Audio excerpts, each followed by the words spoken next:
जी हाँ, फलौदी सट्टा बाजार के अनुसार जानेंगे राजस्थान में किसकी सरकार बनेगी, बीजेपी को कितनी सीट मिलेगी, कांग्रेस को कितनी सीट मिल सकती है। आइए हम एक एक सीट पर पैनी नजर बनी हुई है, किस पार्टी को कितनी सीट मिलेगी। बात करेंगे बीकानेर की 7 सीटों तो बीजेपी को 2, कांग्रेस को 4 जबकि अन्य को 0।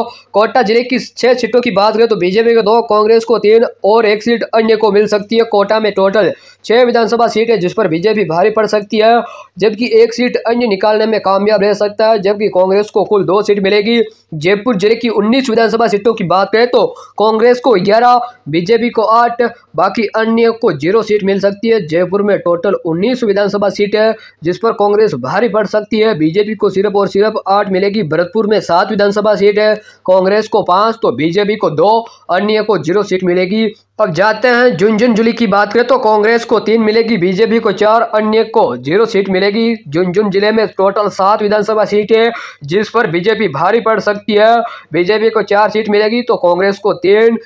अब बात करें जैसलमेर जिले की 2 विधानसभा सीट तो 1 सीट कांग्रेस जीत सकती है जबकि 1 सीट बीजेपी जीत सकती है, अन्य को 0 सीट मिलेगी।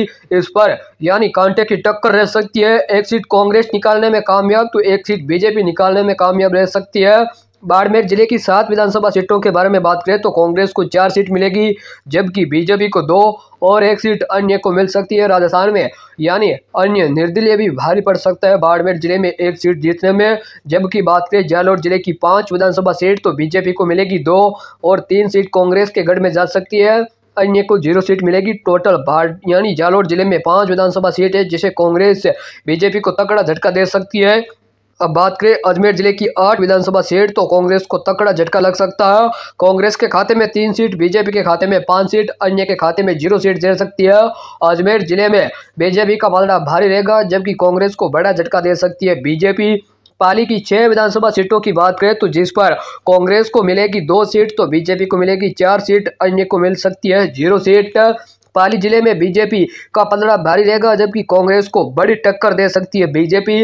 अब बात करें जोधपुर जिले की 10 विधानसभा सीट तो बीजेपी की कमजोर रह सकती है, कांग्रेस का पलड़ा भारी रहेगा, कांग्रेस के गढ़ में 7 सीट जा सकती है, बीजेपी के खाते में 3 सीट जा सकती है। जोधपुर जिले में टोटल 10 विधानसभा सीट है जिस पर कांग्रेस भारी पड़ सकती है। नागौर जिले में भी 10 सीट है, 2 सीट अन्य के खाते में, 3 सीट बीजेपी के खाते में, 5 सीट कांग्रेस के खाते में जा सकती है, यानी बीजेपी पर कांग्रेस भारी पड़ सकती है, बीजेपी का पलड़ा काफी कम यानी। अब बात करें हनुमानगढ़ जिले की 5 विधानसभा सीट तो कांग्रेस को मिलेगी 3, बीजेपी को मिलेगी 2, अन्य को मिलेगी 0 सीट। कांग्रेस को पूर्ण बहुमत के साथ 3 सीट निकालने में कामयाब रहेगी जबकि बीजेपी को काफी कम सीट मिलने की उम्मीद है। भीलवाड़ा जिले की 7 विधानसभा सीटों की बात करें तो बीजेपी को मिलेगी 2 सीट, कांग्रेस को मिलेगी 5 सीट, यानी यहाँ पर बीजेपी को बड़ा झटका लग सकता है भीलवाड़ा में और कांग्रेस को बड़ा फायदा हो सकता है, कांग्रेस को 5 सीट मिल सकती है।